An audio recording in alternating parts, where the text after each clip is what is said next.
अस्सलाम वालेकुम। DG ISPR recently एक स्प्रिंग ऑफ विजिट्स पे गए हैं जहाँ पे उन्होंने मुख्तलिफ पाकिस्तानी यूनिवर्सिटीज़ प्राइवेट और पब्लिक में एक बच्चों के लिए एक टॉक होल्ड की थी और क्वेश्चन आंसर सेशन भी किया था काफ़ी ग्रेशियसली। उसके अंदर एक लम्ब यूनिवर्सिटी का रिसेंट इवेंट हुआ है कल, आईबीए कराची, एनसीए लाहौर और मुख्तलिफ इदारों में भी गए हैं। वहाँ पे जो डिस्कशन का जो मौजू होता है वो फ़ितनतुल ख़वारिज होता है, जो एक नया नैरेटिव है जो हमारी स्टेट आजकल रन कर रही है।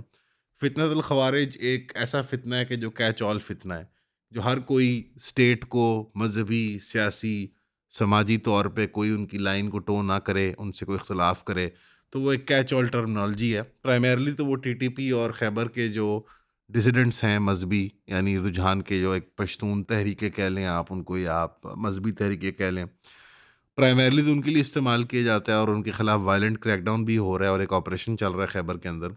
लेकिन ये कैच ऑल टर्मिनोलॉजी पीटीआई को हिट करने के लिए भी और अपोजिशन को भी हिट करने के लिए ये इस्तेमाल की जा रही है।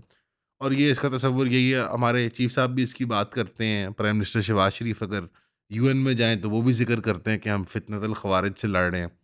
अलबत्ता उसकी ऑडियंस कौन थी, किसको वो बता रहे थे फ़ितने के बारे में या ख़वारिज के बारे में? मतलब दुनिया की अक़वाम को ना फ़ितने का लफ़्ज़ का पता, ना ख़वारिज का पता, लेकिन उन्होंने स्पेसिफ़िकली अपनी इंग्लिश स्पीच के अंदर यूएन में मेंशन किया था 2-3 बार आई थिंक, कि हम फ़ितनतुल ख़वारिज से लड़ रहे हैं। सिमिलरली लम्स में जो अभी हुआ है, वहाँ पे एक प्रोटेस्ट रिकॉर्ड हुआ है बच्चों की तरफ से, जहाँ हमें लम्स की हमने कुछ सोर्सेज़ से पता भी किया है। तो बच्चों ने एक वॉकआउट भी टाइप किया था कि वो अटेंड नहीं किया उन्होंने वहाँ पे, और सीटें खाली छोड़ी और बाहर वहाँ पे उन्होंने फिर अपना प्रोटेस्ट भी रिकॉर्ड करवाया, नारेबाज़ी वगैरह की, हूटिंग वगैरह की, और वही टिपिकल नारे थे कि ये जो दहशतगर्दी है, इसके पीछे वर्दी है। अगेन ये रिफ्लेक्ट करता है जो कि लिसानी तहरीकें हैं पाकिस्तान के अंदर, बलोच या पश्तून, उनके यहाँ ये नारा ज़रूर लगाया जाता था कि ये जो दहशतगर्दी है इसके पीछे वर्दी है। इंसिनुएटिंग या इम्प्लाइंग के जो एथनिक या रिलीजियस टेंशन पाकिस्तान एक्सपीरियंस करता है मिलिशिया ग्रुप्स के हाथों या कोई डिफरेंट एक्स्ट्रा जो आप पैरामिलिट्री ग्रुप्स जो हमारे यहाँ पे ऑपरेट करते हैं, सजेस्टिंग कि ये हमारी स्टेट ही की एक गलती या एक स्टेट ही की प्लानिंग के तहत ये हो रहा है, हमें डिवाइडेड रखने के लिए। उसी को रिफ्लेक्ट किया था उस टोनैलिटी को लम्स के बच्चों ने, और अगेन आई थिंक काफ़ी स्पाइन शो की थी उन बच्चों ने, बिकॉज़ वो अनॉय हुए थे मिलिट्री प्रेज़ेंस से, क्योंकि ज़ाहिर बात है एक प्राइवेट या पब्लिक इदारे के अंदर, तालीमी इदारे के अंदर मिलिट्री पर्सनेल का आना और जाना एक बहुत एबनॉर्मल सी, ऑड सी बात होती है। ज़ाहिर बात है जब डीजीआईएसपीआर आ रहे हैं तो पहले सिक्योरिटी वाले आते हैं, वो अपने वो चेकिंग वाले सिस्टम्स लगाते हैं, उनकी गाड़ियाँ आती हैं, उनके बंदे आते हैं। तो बूट्स ऑन ग्राउंड वाली प्रेज़ेंस से थोड़ा-सा अनॉय होके बच्चों ने ये प्रोटेस्ट किया था। फिर कुछ बच्चों के पीटीआई की मोटिवेशंस भी होंगी, कुछ बच्चे बलोच लिसानी तहरीक के साथ भी सिम्पैथेटिक होंगे। यकीनन टीटीपी से कोई सिम्पैथेटिक नहीं होगा वहाँ पे लम्स के अंदर। बट ओवरऑल एक जो लिसानी बुनियादों पे पश्तून और बलोच कौमियत के ख़िलाफ़ जो एक सप्रेशन हो रही है, या उनके ख़िलाफ़ जो मसाइल हैं, उनके जो कॉन्स्टिट्यूशनल राइट्स हैं वो फुलफ़िल नहीं हो रहे, और लोकल पॉलिटिकल रिप्रेजेंटेशन की बात नहीं सुनी जा रही, जिसकी वजह से इंसर्जेंसी पैदा होती है। ये एक मतलब ये एक सिंपल आप कह लें लॉजिकल सी एक एक एंड पॉइंट है, कोई इसके अंदर कोई ज़्यादा रॉकेट साइंस नहीं है। अब वहाँ पे जो प्रोटेस्ट रिकॉर्ड हुआ, उसके बारे में जो रिस्पॉन्स आ रहा है हमारी स्टेट मीडिया की तरफ से या हमारी स्टेट स्पॉन्सर्ड सोशल मीडिया की तरफ से, वो बहुत फ़नी है। कुछ एंकर्स और व्लॉगर्स मैंने देखा ट्विटर वगैरह पे ये कह रहे हैं कि नहीं, ये प्रोटेस्ट की जो रिकॉर्डिंग है ये झूठी है, और ये लम्स के जी वाइस चांसलर ने कह दिया कि ये नहीं है। किसी एंकर ने अपने व्लॉग में कह दिया कि नहीं, ये प्रोटेस्ट बाद में हुआ था। किसी ने कह दिया कि नहीं, ये पहले हुआ था। किसी ने कह दिया कि नहीं, वो जब वो हो रहा था तो ये नहीं हो रहा था, ये लम्स में नहीं थे, ये लम्स की पीछे वाली कैंटीन में थे। यानी वो एक बिल्कुल जैसे मतलब आप कहते हैं ना कि हम एक इसराइलियात तरीके की, वो एक इसराइलियात टाइप के, भाई ईची-बीची निकाल लें हम, कोई माइन्यूशिया के अंदर जाके कोई हम गुंजाइश ढूँढ लें कि बच्चों ने प्रोटेस्ट नहीं किया। बात ये है कि जो एक मम्मी-डैडी बर्गर क्लास समझी जाती है लम्स की, उसके प्राइवेट स्टूडेंट्स ने, जो बड़े प्रिविलेज्ड और एलीट बच्चे होते हैं, इसके बावजूद उन्होंने वहाँ पे अपना प्रोटेस्ट रिकॉर्ड किया। अगेन इस वक़्त जो मूड माहौल है पाकिस्तान के अंदर, उसको जानते हुए, समझते हुए कि कोई भी इस किस्म का प्रोटेस्ट स्टेट के खिलाफ रिकॉर्ड करवाना एक पर्सनल आपके खिलाफ थ्रेट है, और आपकी चाहे वो सिटीजनशिप हो, आपकी प्राइवेट फ्रीडम ऑफ मोबिलिटी हो, आपकी मतलब आप आपको अबडक्ट किया जा सकता है, आपको अरेस्ट किया जा सकता है, आपके खिलाफ एफआईआर भी लगाई जा सकती है। बहुत अच्छे अच्छे कानून आ गए हमारी स्टेट के पास। तो जरूरतमंदाना चीज़ थी, और मेरे ख्याल में उनका प्रोटेस्ट रिकॉर्ड हो गया। अगर आप वीडियो में भी देखें, जो एक वीडियो रिलीज़ की गई है, एक आधी जो, क्योंकि ऑब्वियसली अंदर जो एक्चुअल टॉक का जो मवाद होता है वो नहीं रिलीज़ किया जाता। प्रीटी मच हॉल खाली था, बहुत कम लोग थे और अंदर स्टाफ को भी काफ़ी बिठाया हुआ था। नज़र आ रहा था कि बड़ी उम्र के लोग भी बैठे हुए हैं ज़्यादा ऑडियंस के अंदर। सवालों जवाब क्या हुए, कोई तलख़ी हुई, कोई नहीं हुई, इस पे तो हम कोई कमेंट नहीं कर सकते। मिक्स्ड बातें आ रही हैं डिफरेंट यूनिवर्सिटियों से। डिफरेंट यूनिवर्सिटियाँ क्लेम कर रही हैं कि हमने बड़े मुश्किल सवाल पूछे थे, कुछ कह रहे हैं जी हमने तो, हमारे तो एडमिन ने पहले ही आके हमें मना कर दिया था कि सवाल नहीं पूछने, और डिफरेंट जगहों पे डिफरेंट रिस्पॉन्स आता है, ज़ाहिर बात है डिफरेंट मैनेजमेंट्स हैं। लेकिन ओवरऑल ये तसव्वुर कि एक मुल्क के अंदर मिलिट्री स्पोक्स पर्सन जो हैं वो बच्चों को एड्रेस कर रहे हैं उनकी ज़हन साज़ी के लिए, इनफरादी तौर पे यूनिवर्सिटीज़ में जा जाके, इसको अगर एक और ज़ुबान में हम मतलब इसको नाम दें तो इसको कैनवसिंग कहते हैं। और ये कैनवसिंग आमतौर पे सियासी पार्टियाँ करती होती हैं या कोई नज़रियाती तहरीकें करती होती हैं कि वो यूनिवर्सिटियों, कॉलेजों, स्कूलों में जाके, पब्लिक गैदरिंग ग्राउंड्स में जाके अपने मौक़िफ़ के ऊपर लोगों को आमादा करती हैं, उनके Q&A ले लेती हैं, उनसे टाउन हॉल मीटिंग्स करती हैं। ये एक ज़ाहिर-सी बात है कैनवसिंग की तरह नहीं है, वो तो बड़ी ओपन एनवायरनमेंट होती है और एक डेमोक्रेटिक स्पिरिट होती है उसके अंदर। ये एक कंट्रोल्ड एनवायरनमेंट के अंदर बच्चों को बताया जा रहा है कि मुल्क के अंदर क्या हो रहा है, कैसे होना चाहिए और हमारे से सवाल पूछने वाले के साथ क्या होगा। ये एक सॉर्ट ऑफ एक एक टॉकिंग डाउन सेशन ही होता है। तो मेरे ख़्याल में स्टेट जो है वो अपनी सीरियसनेस को, अपनी संजीदगी को, अवाम की नज़र में जो अपनी एस्टिमेशन में उनकी एक एहतराम और इज़्ज़त है उसको डिमिनिश कर रही है अनफॉर्चुनेटली। जहाँ एसपीआर का इदारा और स्टेट की एक एक ये पब्लिक इमेज में इज़्ज़त थी, अब बच्चे अगर आपसे सवाल पूछ लें फॉर्म 45, 47 के, काकड़ साहब की बड़ी फ़ेमस है कि काकड़ साहब स्मार्ट नहीं थे। ज़ाहिर-सी बात है वो दलेर आदमी है, वक़्त के सलाहुद्दीन है। उन्होंने ओपन प्रेस कॉन्फ्रेंसेस कर ली थी, अपनी ओपन टॉक्स कर ली थी, कैमरे भी चला दिए थे। डीजी, आईएसपीआर और आईएसपीआर एक ज़्यादा मंझा हुआ महकमा है। वो काकड़ साहब जो हैं वो मतलब मासूम आदमी थे, लाडले आदमी थे। उन्होंने कैमरे खोल दिए और वो सारी रिकॉर्डिंग्स बाहर आ गई, चाहे यूईटी में उनकी एम्बैरेसमेंट हो, चाहे लम्स में उनकी एम्बैरेसमेंट हो, लेट आने पर, सवालों के जवाब ना होने पर। फिर उनका एक मेल्टडाउन सा हुआ था बलूचिस्तान के मामले के ऊपर बच्चों के सामने। अगेन वो एक अपनी ब्रांडिंग डेवलप कर रहे थे एनडीयू क्राउड के अंदर, फॉरेन पॉलिसी क्राउड के अंदर कि मैं बड़ा लॉयलिस्ट हूँ पाकिस्तान को और मैं राइट काइंड ऑफ बलोच हूँ पाकिस्तान के लिए। वो स्टेट स्टेट स्पॉन्सर्ड बलोच उन्हें कहेंगे हम। तो वो अनफॉर्चुनेटली उनका वाक़या अगर ऐसे हुआ था तो मेरी सस्पिशन है कि ये मोर और लेस सिमिलर ही वाक़यात हुए होंगे, if not as embarrassing, definitely equally embarrassing awkward सवाल बच्चों ने पूछे होंगे। अगेन जिस मुल्क के अंदर फ्री मीडिया ना हो, जहाँ आज़ादी राय का इज़हार मेन स्ट्रीम प्लेटफ़ॉर्म्स पे अलाउड ना हो, तो वहाँ पे ये कंट्रोल्ड आपको एक डेमोलिशंस करनी पड़ती हैं। वरना तो धमाके रोज़ हुए, धमाके मैं मेटाफोरिकल सेंस में कह रहा हूँ कि बातों के धमाके हुए। रोज़ वरना ये लोग सवाल सोशल मीडिया पे भी डालें, टीवी एंकरों को भी पूछें, टाउन हॉल जब होते हैं बड़े न्यूज़ चैनलों के तो बच्चे वहाँ पे रमज़ान शो की कुरअंदाज़ी के सवाल ना पूछें जिस तरह हमारे यहाँ होता है। अगर आप खोल दें खाता तो फिर यूनिवर्सिटी के बच्चे वहाँ भी यही सवाल रखेंगे। बट ज़ाहिर-सी बात है क्योंकि हमारी एक रेड टेपिज़्म की पॉलिसी है, तो पाकिस्तान में इसी तरह के कंट्रोल्ड वेन्यूज़ के अंदर कंट्रोल्ड डेमोलिशंस की जाती हैं, खुले धमाके नहीं होते। इसी स्पिरिट ऑफ प्रोटेस्ट को कैरी फॉरवर्ड किया एक्सपैट पाकिस्तानियों ने जो यूके में मुकीम है। उन्होंने chief army staff Asim Munir साहब का, जो सैयद आसिम मुनीर का एक सरप्राइज़ विज़िट था यूके का, बायलैटरल टॉक्स और कुछ मिलिट्री कोऑपरेशन वगैरह के लिए। अगेन काफ़ी ऑब्वियस बात है कि उन्होंने एक सरप्राइज़ विज़िट क्यों रखा था, अनाउंस क्यों नहीं किया, बहुत धूम-धाम से क्यों नहीं पब्लिक में बताया गया। वो ज़ाहिर-सी बात है प्रोटेस्टर्स को प्रीएम्प्ट करते हुए ही एक फ़ैसला लिया गया था। क्योंकि यूके के अंदर एक बहुत बड़ी पॉपुलेशन है पाकिस्तानी एक्सपैट कम्युनिटी की और सेकंड थर्ड जनरेशन एक्सपैट्स भी हैं जो फुली आप कह लें एंग्लिसाइज हो गए अपनी थिंकिंग के अंदर और उनके कारोबारी और माली और ख़ानदानी ताल्लुकात पाकिस्तान में बहुत कम रह गए हैं, तो उनको वो ख़तरा भी नहीं होता कि भाई यहाँ पे हमारे ख़िलाफ़ कोई ट्रांसनेशनल रिप्रेशन की जाएगी, हमारे रिश्तेदारों को पकड़ लिया जाएगा। बहरहाल एक काफ़ी साइजेबल प्रोटेस्ट वहाँ पे ऑर्गेनाइज़ किए गए हाबड़-ताबड़ लास्ट मिनट बिकॉज़ अनाउंसमेंट बिल्कुल तभी हुई जब चीफ साहब वहाँ पहुँच गए थे। वहाँ पे भी एक कमेंडेबल किस्म की एयर और स्पिरिट थी प्रोटेस्ट की। वही अपोजिशन ग्रुप्स हैं, पीटीआई के मेंबरान जो हैं, पीटीआई के सपोर्टर्स हैं या जो सिम्पैथेटिक हैं इमरान खान साहब की प्लाइट को, वहाँ पर भी जो कवरेज है वो बिल्कुल नहीं हमारी स्टेट मीडिया में की जा रही, ना पब्लिक फोरम्स पे बात की जा रही है। और अगर अनाउंस किया जाता है कि चीफ साहब आ रहे हैं और वो डेटें बताई जाती, तो मेरे ख़्याल में बहुत मैसिव प्रोटेस्ट भी हो सकता था। अगेन यूके की मशावरत के साथ खुद हमारी अपनी टीमों ने मशावरत की हुई कि ये ना किया जाए, वरना एक बहुत एम्बैरेसिंग एक डिप्लोमेटिक सिचुएशन बन जाती है कि इतने लोग प्रोटेस्ट करने आ जाएँ। यूके बुनियादी तौर पे दुनिया जहान का जराइम पेशा लोगों का, स्मगलर्स का, वॉरलॉर्ड्स का, हर किस्म की जो मनी लॉन्ड्रिंग होती है वो यूके उसमें से एक कम से कम एक हब और नोड ज़रूर होता है। यूके के पास कुछ ऐसी इंडिपेंडेंट टेरिटरीज़ भी हैं जैसे Antigua and Barbuda, Saint Kitts and Nevis, British Virgin Islands हैं। सिटी ऑफ लंदन इटसेल्फ जो बैंकिंग सिटी है, उनकी हार्ट जो है वो प्राइमरीली दुनिया के पैसे धोने के लिए ही बैठा हुआ है और उनकी इकॉनमी इस पर बहुत डिपेंड करती है। जिसकी वजह से वो इमिग्रेशन की पॉलिसी भी अपनी बरकरार रखते हैं। क्योंकि उनको एक इम्पोर्टेड लेबर रिक्वायर्ड होती है। बाकी यूके के अंदर जो प्रोडक्टिविटी है, एग्रीकल्चर देख लें, इंडस्ट्री देख लें, कुछ भी नहीं है, ना होने के बराबर है। तो सिटी ऑफ लंदन के अंदर जो मेजॉरिटी रियल एस्टेट स्टेक है वो कतर रॉयल फैमिली का है।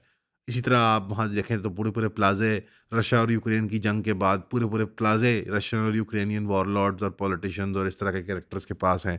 कोई लॉजिस्टिक्स वाला आदमी है तो कोई कुछ है। इसी तरह पाकिस्तान को भी वहाँ बहुत एंटरटेन किया जाता है बिकॉज़ अगेन हम एक कॉमनवेल्थ मुल्क हैं, जो उनके पुरानी एक कॉलोनी है। हमारा एक कारोबारी और एक लिसानी और एक कल्चरल एक पूरा ताल्लुक भी रहा है। अस्सलाम वालेकुम। लोग बार-बार एक सवाल पूछते हैं कि कौन-सी बुक्स मैं शौक से पढ़ता हूँ। तो हमने ये सोचा कि इंशाल्लाह हम एक बुक क्लब बना लें, जिसके अंदर माहवार हम एक किताब को कवर करें और ये मंथली 4 क्लासेस बनेंगी इंशाल्लाह। इसके अंदर हम 12 किताबें 1 साल के अंदर कवर करेंगे। एक लिस्ट है बुक्स की, मैं आपको यहाँ डिस्प्ले कर देता हूँ और ये टेंटेटिव लिस्ट है। इसमें मैंने कुछ इकोनॉमिक्स की किताबें रखी है, कुछ पॉलिटिकल साइंस की और कुछ थोड़ी जो नॉटी गवर्नमेंट्स की जो मिसगिविंग्स होती हैं और उनके ऊपर जो इन्वेस्टिगेटिव जर्नलिस्ट ने काम किया हुआ है। हमारी क्लासेस जो होंगी वो एंटरटेनिंग होंगी, फन होंगी, लेकिन सब्जेक्ट मैटर जो है सीरियस होगा। मैं रेकमेंड करूंगा कि आप फिजिकली ज्वाइन करें। लेकिन अगर आपको फिजिकली ज्वाइन करने में दिक्कत आती है, ना पाकिस्तान में नहीं है, आप लाहौर में नहीं है, तो उनके लिए फिर जूम की ऑप्शन अवेलेबल है और उनको इक्वली एज मच एक्सेस मिलेगा बुक क्लब का। इनकी हम एक सेपरेट व्हाट्सएप कम्युनिटी भी बना देंगे आपकी, ताकि हम वहां पे नोट्स भी शेयर कर पाएं और इन बुक्स को तफसील में डिस्कस करके hopefully we make friends as well इंशाल्लाह। तो इसकी फीस जो मुकर्रर है आप वेबसाइट पे देख सकते हैं, यहाँ पे आपको लिंक मिल जाएगा। तो I hope to see you there at the book club इंशाल्लाह। सी यू सून।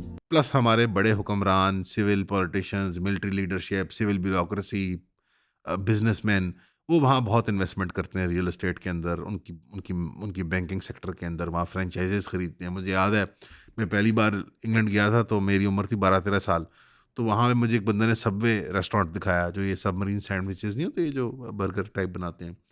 वहाँ पे मुझे बताया कि ये रहमान मलिक साहब का सबवे है। तो मैं देख के हैरान हुआ कि रहमान मलिक साहब लाहौर में या पिंडी में क्यों नहीं सबवे खोलते, यहाँ क्यों सबवे की फ्रेंचाइज़ चलाते हैं। ज़ाहिर-सी बात है अगर आपको फ्रेंचाइज़िंग के बारे में कुछ पता हो या स्टोर फ्रंट्स के बारे में पता हो। रिसेंटली एक ब्रिटिश पार्टी के जो जो ब्रिटिश डिफेंस लीग है, उसके एक पॉलिटिशियन नाइजल फराज ने भी ये कहा था कि क्या वजह है कि लंदन की हाई स्ट्रीट्स में वेप, सिगरेट और बार्बर शॉप्स खुली जाती हैं। ज़ाहिर बात है वो इशारा मनी लॉन्ड्रिंग की तरफ ही कर रहे थे और वो यही बताना चाह रहे थे कि ये पैसे मनी लॉन्ड्रिंग जो आप करते हैं इसके ज़रिए फिर इतने इमिग्रेंट्स आते हैं यहाँ पे, ये हमारी नेटिव इंग्लिश पॉपुलेशन को नुकसान हो रहा है।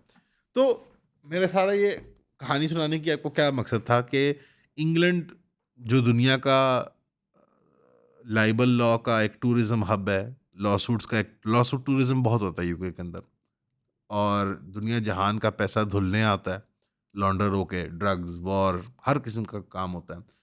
यूके की कोई प्रिंसिपल स्टांस नहीं है इन मामलात के ऊपर। जब वो ह्यूमन राइट्स अब्यूज़ेज़ की कहीं बात भी करता है, तो वो एक पॉलिटिकल टूल के तौर पे इस्तेमाल करता है। तो आज पाकिस्तान के अंदर जिस किस्म की ऑपोज़िशन के साथ और आम सिविल पॉपुलेशन के साथ ह्यूमन राइट्स अब्यूज़ेज़ हो रहे हैं, वो यूके को नहीं नज़र आएँगे, ना नज़र आएँगे कि आप प्रोटेस्ट करते रहे वहाँ पे। उसको उनको कोई फ़र्क नहीं पड़ता एज़ लॉन्ग एज़ उनकी फ़ॉरेन पॉलिसी अलाइन करती है।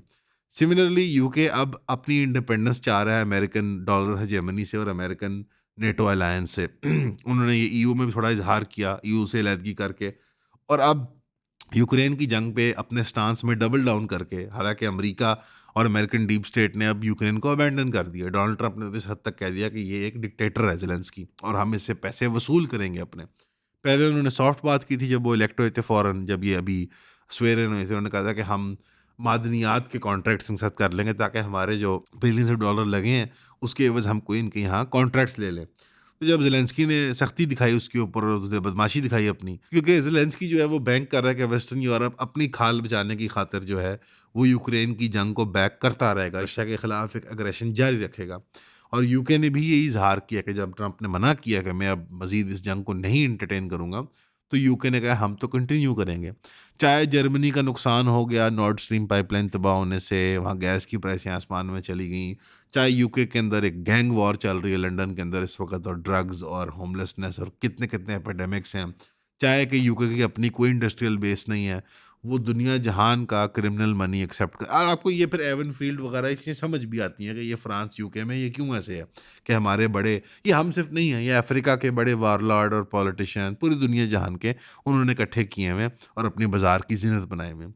इसमें एक ही बात करना चाहूँगा मैं, चीफ साहब ने विजिट किया है, यूक्रेन की जंग की बात तो नहीं हुई वहाँ पे, लेकिन टेक्नोलॉजी शेयरिंग अगर की बात हुई है पाकिस्तान के साथ, एआई टूल्स की बात हुई है, तो मेरे ख्याल में पिछली बारी भी यूक्रेन के मामले में हमने जो कारनामा किया था, जो ज़राए बताते हैं, मेरी राय नहीं है, कि हमने यूक्रेन को आर्म्स प्रोवाइड किए थे, जिसके एवज़ फिर इवेंचुअली यहाँ गंदम भी आया था वो, और वो थर्ड क्लास किस्म का गंदम फिर हमें मार्केट में फ्लोट भी करना पड़ा था। इसकी वजह से हमारा गंदम का क्राइसिस भी आया जब वो रेट्स पे मुकर गई हमारी स्टेट परचेजिंग रेट्स पे, और ये सारा मामला हुआ। यकीनन दोबारा हमारी किसी न किसी एंगेजमेंट को इस रीजनल शिफ्ट के अंदर इस्तेमाल किया जा रहा है। ऐसे मैं बार-बार कुछ क्लिप्स में ज़िक्र करता हूँ कि एक बहुत बड़ा रीजनल शिफ्ट आ रहा है, अमेरिका की एग्ज़िट और अमेरिका की एंट्री कुछ इलाकों में उसकी वजह से। उसी तरह यूके भी एक रीअलाइनमेंट कर रहा है। अब इस रीअलाइनमेंट में जहाँ हमें अलाइन होना था ईरान, अफ़गानिस्तान, चीन, इन ममालिक के साथ, रूस के साथ, हम फिर दोबारा एक नया मालिक तलाश कर रहे हैं, लेकिन वो एक्चुअली पुराना मालिक ही है, सबसे पुराना वाला हमारा मालिक। यकीनन अब उज़्बेकिस्तान में वो दमख़म नहीं रहा कि अब हम मुग़लों के साथ अलाइन कर लें, तो इंग्लैंड ही सही, जो ज़रा करीब-तरीन हमारा इंडस्ट्रियल मालिक रह चुका हुआ है। तो क्लियरली यूनाइटेड किंगडम के और कुछ अज़ाइम हैं रीजन में अभी भी, और वो हमें अपने साथ कोऑर्डिनेट और कोऑपरेट करवाना चाहता है। लेकिन बहरहाल उम्मीद है कि इसमें से हम कुछ ना कुछ बेनिफिट निकाल ही लेंगे। हम बड़ी बड़ी सर्वाइवर कौम है। कोई मिलिट्री टेक्नोलॉजी शेयरिंग से हम, जिस तरह हमने किसी ज़माने में अपनी एयरफोर्स की फ्लीट बना ली थी, किसी ज़माने में हमने न्यूक्लियर बॉम्ब्स डेवलप कर लिए थे अपनी वेस्टर्न अलायंस के तहत, इसके तहत भी कुछ कर लेंगे। लेकिन फॉरेन पॉलिसी के एतबार से हमारी डोमेस्टिक सिचुएशन को देखते हुए हमारी वेस्टर्न वर्ल्ड के साथ अब अलाइनमेंट सेंस बनाती नहीं है, अनफॉर्चुनेटली। यहाँ पे मैं एक ज़िम्नन एक कहानी सुनाना चाहूँगा आपको। शांज़ेलिज़े एवेन्यू जो है फ्रांस का, उसमें सबसे बड़ा, सबसे खूबसूरत और सबसे महँगा plaza at one point in time शाह ऑफ ईरान का था। शाह ऑफ ईरान वेस्टर्न वर्ल्ड की डार्लिंग था। उसने इनफैक्ट हिस्ट्री की सबसे बड़ी पार्टी थ्रो की थी। आप उसकी तस्वीरें अगर देखना चाहें, आप गूगल कर सकते हैं। पूरी दुनिया से सफारत खानों के लोग और अफ़सर और पूरी दुनिया से एलीट आई थी, और वो पता नहीं कितने हफ़्ते और महीने चली थी पार्टी। पूरे ईरान का तेल उसने और गैस का सारा कंट्रोल करके वेस्टर्न कंपनीज़ के लिए वो नरम चारा बना के रखा हुआ था। Billions and billions of dollars उसने इन्वेस्ट किए हुए थे यूरोप के अंदर। लेकिन जब वक़्त आया मुश्किल उसके ऊपर, जब एक अगेन वेस्टर्न बैक्ड ही कू हुआ ख़ुमैनी साहब का, जो वो फ्रांस में ही पनाह-गुज़ीर थे। जब उनका कू हुआ और मज़हबी रुझान आया यहाँ पे, और कम्युनिस्ट ने और मज़हबियों ने मिल के एक इनकलाबी कैफ़ियत पैदा कर दी। तो जब वो फ्रांस भागा शाह, तो उसकी बीवी की जूतियों की जो कलेक्शन थी, 50-100 जूतियाँ जो थीं, वो कोई करोड़ों रुपए की होंगी यकीनन, वो डिज़ाइनर जूतियाँ थीं। वो एयरपोर्ट पे ज़ब्त हो गई थी, क्योंकि उन्होंने कहा था कि आप इतना ज़्यादा वो जो भी होता है कि आप इतना ज़्यादा वो माल नहीं लेके आ सकते। और वो प्लाज़ा आज तक जो है वो शाह की औलाद की मिल्कियत में नहीं है, वो प्लाज़ा भी ज़ब्त कर लिया था फ्रांस ने। तो ये जो हमारे मास्टर्स हैं, ये फिकल मास्टर्स हैं। हम जब ब्रिटिश हाई काउंसिल में जाके क्वीन और किंग के बर्थडे केक काटते हैं, और फिर वही जो लोग वहाँ नज़र आते हैं आपको फिर ऐवानों में नज़र आते हैं अगले कुछ महीनों के अंदर। हम जो फ़ख्र से अपना सर बुलंद करके वो जो होता है OBE, order of British Empire, यहाँ अवार्ड लेते हैं हमारे बड़े सिविल सोसाइटी के लोग। हमारे यहाँ फैज़ फेस्टिवल और इस तरह के जो लिटरेरी फेस्टिवल्स होते हैं वो यूके एड और यूएस एड के ऊपर होते हैं।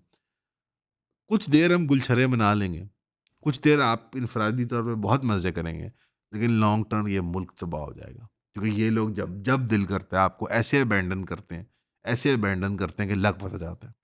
बहरहाल पिछले दिनों हमने एक क्लिप भी बनाई थी, आपने देखी थी, पटन इदारे के बारे में। एक लोकल वो थिंक टैंक है, और उन्होंने ये वॉर ऑन वोटर्स या वॉर ऑन वोट्स एक आर्टिकल निकाला था 8 फरवरी के जनरल इलेक्शन के बारे में, और उन्होंने एक्सपोज़ किया था कि जो रिगिंग के मसाइल वहाँ पे हुए थे। अगेन वही सबक है, हमारे फॉरेन मास्टर्स और हमारे लोकल मास्टर्स फिकल मास्टर्स होते हैं। इन्हें नहीं समझ आ रही। उनको उनका दफ़्तर भी बंद कर दिया गया पटन का, उनके घर पे भी रेड हुई है, उनके मालिक हैं।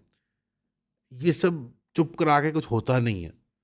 यानी आप सबकी थूथी नहीं बंद कर सकते। आप पूरे मुल्क को नहीं आप यरगमाल बना सकते। ये कॉन्स्टेंटली, यानी अगेन ब ब पुरानी ब ब हँसी क्लीशेड बात है, बट हँसी आएगी आपको, लेकिन you can fool all the people some of the time, but you can't fool all people all of the time. यानी ये लॉन्ग टर्म के अंदर ये स्ट्रैटेजी वायबल नहीं है। इंटरनेट की रसाई अब हर जगह आ चुकी हुई है, जगह-जगह लोग आवाज़ उठाएँगे, कहीं आप एम्बैरेस होएँगे। मेरे ख़्याल में अब स्टेट को अब रेज़ोल्यूशन की तरफ जाना चाहिए कि वो एक रास्ता ढूँढें जहाँ वो पॉलिटिक्स और इकोनॉमिक स्फ़ीयर से बाहर निकलें, चाहे सिविल ब्यूरोक्रेसी हो, चाहे मिलिट्री ब्यूरोक्रेसी हो और अब एक अवामी लेवल पे एक डेमोक्रेटिक प्रोसेस को चलने दें। वरना ये आप ये दफ़्तर बंद करेंगे, कोई और कहीं कुछ खोल लेगा, कहीं कोई यूएसएड से कुछ खुल जाएगा, कहीं कुछ और खुल जाएगा, फिर वो तकरीर करेगा, फिर कोई और पेपर शाया करेगा, फिर वहाँ दफ़्तर बंद करेंगे आप, फिर किसी के घर पे रेड करेंगे। And for what? या इस दुनिया के माल के लिए? और उस दुनिया के माल को पाने के लिए आप फॉरेन मास्टर्स को भी सर्व कर देते हैं। उन फॉरेन मास्टर्स की मैंने लॉयल्टी का आपको अजर तो बता दिया। वो क्या ही कुछ देते थे।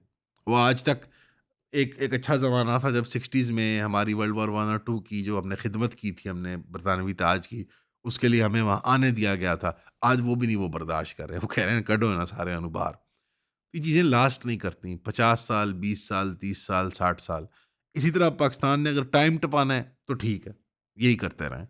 अगर टाइम टपाना है, हर बंदे ने साल, 2 साल, 4 साल अपने टपाने हैं। अगर टाइम नहीं टपाना, अगर थ्राइव करना है, मुल्क बनाना है, ये सब बातें छोड़नी पड़ेंगी। आपका सुनने का शुक्रिया।